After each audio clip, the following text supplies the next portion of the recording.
Monster of Canterlot Chapter 34. Celestia willed herself to fly faster. Her precious child was in danger and she didn't know where he was. Her only thought was that she had to get to her baby. Actually, that was the only logical thought in her mind. The more primal part of her mind was screaming to destroy whoever dared to harm her child. As she was going at near sonic speed, Celestia reached Appaloosa in just under an hour. As soon as she touched down, she was approached by Sheriff Silverstar. "Princess, what are you doing here?" Celestia was frantically trying to see in all directions at once. "Where's the search party? Which locations have already been inspected?" "Oh, I'm sorry, but I don't know what you're talking about." Celestia reeled on the stallion, fire in her eyes. "My son has been missing from your town for more than 3 days, and you haven't even started to look for him?" Silverstar had a sudden flashback to what Chris had warned him about. "Gather every pony who's not sick in bed and get them looking. Now!" The sheriff was still quaking in fear when Celestia had reached the nearest cliff face and was searching for any sort of opening. At this point, she settled for a deep shadow. Anything that looked like it could hold more than a large rabbit was searched. There was a roaring explosion of air coming from the east. Celestia turned to see what it was that caused it. The unmistakable spreading ring of spectral fire told her exactly what, or rather who, it was. "Princess, I just heard what happened." Rainbow floated a few feet in front of the princess. "Any clues?" "None, Rainbow Dash, and I'm only growing more concerned. Please, help me search." "Right away, Princess." Dash zoomed off and began her own near-frantic search. Once Rainbow was away, the princess began searching and repeating her mantra. "Please be okay. Please be okay. Please be okay." An hour after Rainbow had showed up, a much larger search party arrived. First was the ponies from Appaloosa and the buffalo from the nearby tribe. Next came her own guards. An hour and a half after that, the griffins arrived in force. Each new arrival was given orders and filled in with other groups to maximize efficiency in the endeavor. Luna knew if Chris was still anywhere near here, they would find him before long, though that knowledge didn't help calm her nerves. "Help! Help!" The cries for assistance caught the attention of every guard, soldier, warrior, and civilian within 500 yards. The sight of a galloping, screaming blue unicorn mare in the desert tends to stand out. It wasn't long before Tritsy's pleas were answered. An earth pony guard was the first to reach her. "Calm down, miss. You're safe now. Tell us what happened." "Changelings! Monkeys! Escaped!" she blurted between breaths. Suddenly, the ground shook so hard that everything less than 100 pounds jumped into the air a few inches at least. The guard and Tritsy looked up into the face of the concerned Princess of the Sun. "He's not a monkey."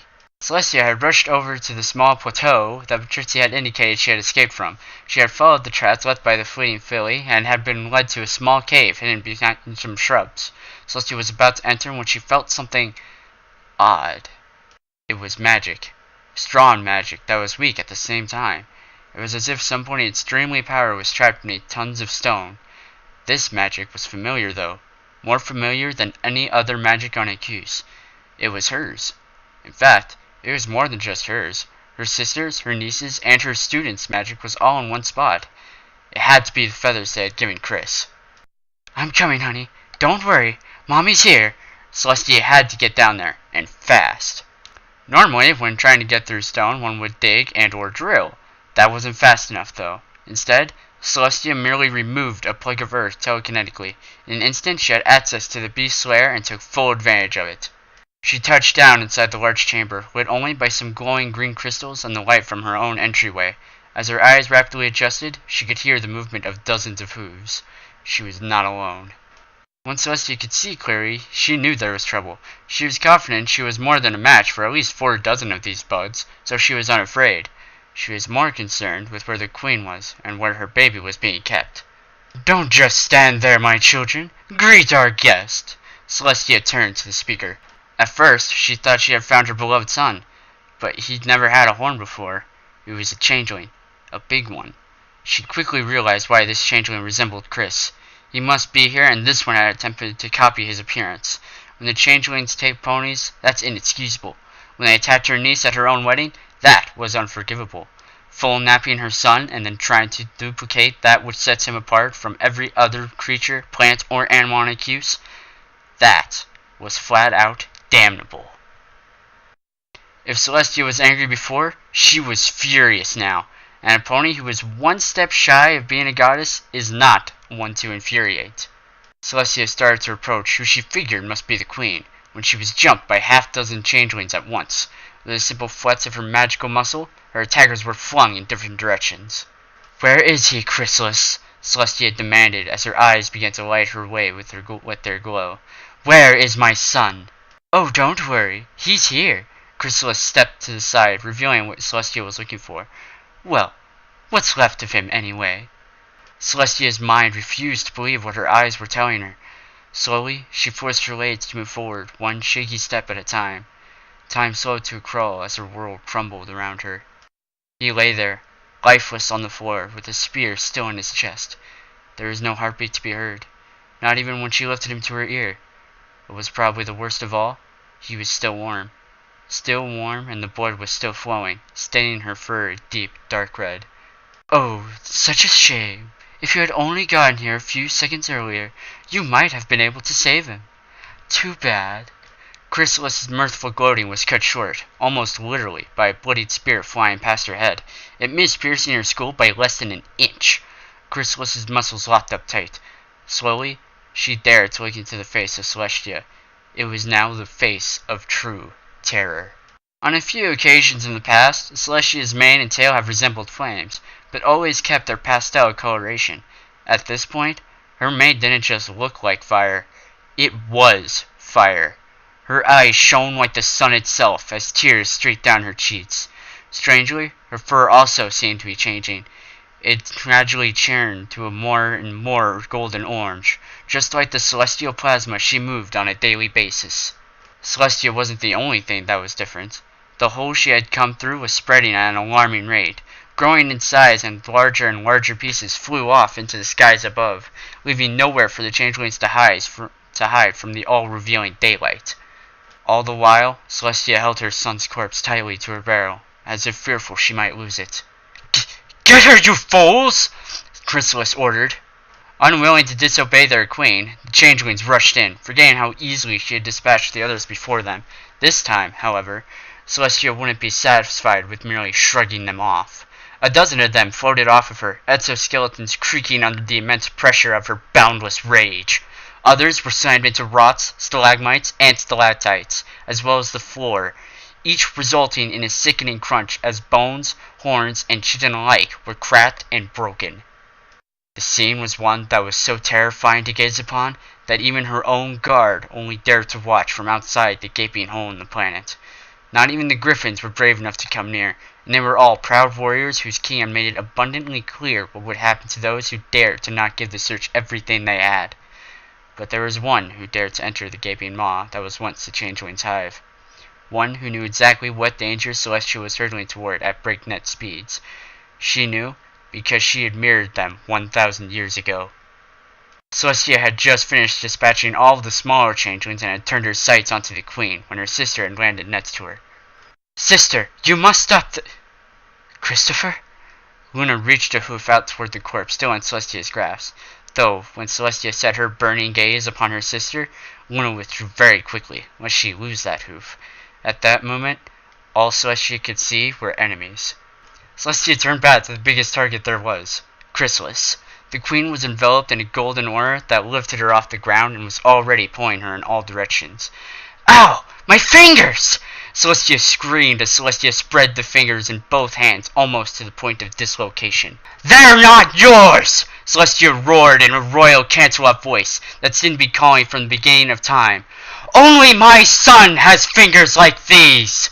To reinforce her point, Celestia broke each of Chrysalis's fingers one bone at a time. After the phalanges, she began to move up the arm to the metacarpals, then the wrist. When she reached the radial and ulna, a sick smile spread on the princess's face. These bones were long and offered lots more opportunities for fractures. The pain had grown so great that Chrysalis could only cry. She couldn't even scream anymore. The queen could do no more than watch as her arms began to resemble cooked pasta. It wasn't long before she was at the point where death seemed to be the only relief. Whoa there, princess!" A deep masculine voice that seemed to come from nowhere and everywhere instructed. "I think you've made your point. Accused would not survive the reign of Daymare's son." With a loud snap, all time seemed to freeze. Besides, you'll need all your magic for what's to come. Discord appeared as a painting on the cave wall. When the painting stepped off the wall, it still retained its two-dimensional look. It was one of Discord's famous arrivals that was both amazing and slightly annoying. Luna demanded. Discord snapped his fingers, releasing Luna's head from its stasis. I'm sorry, what was that? I said what is to come, and I want you to choose your words wisely. Easy, Luna. Believe it or not, I like the kid too. I never really know what to expect from him. I merely meant that there might still be a chance to save him. What? How? Tell me! Well, it just so happens that I know how to open a portal to the next realm. There is someone there who may be able to help. Then why are you still here? Go! Alas, I cannot, Discord deflated. If I were to go there, I would not be allowed to return. I'm kind of wanted there.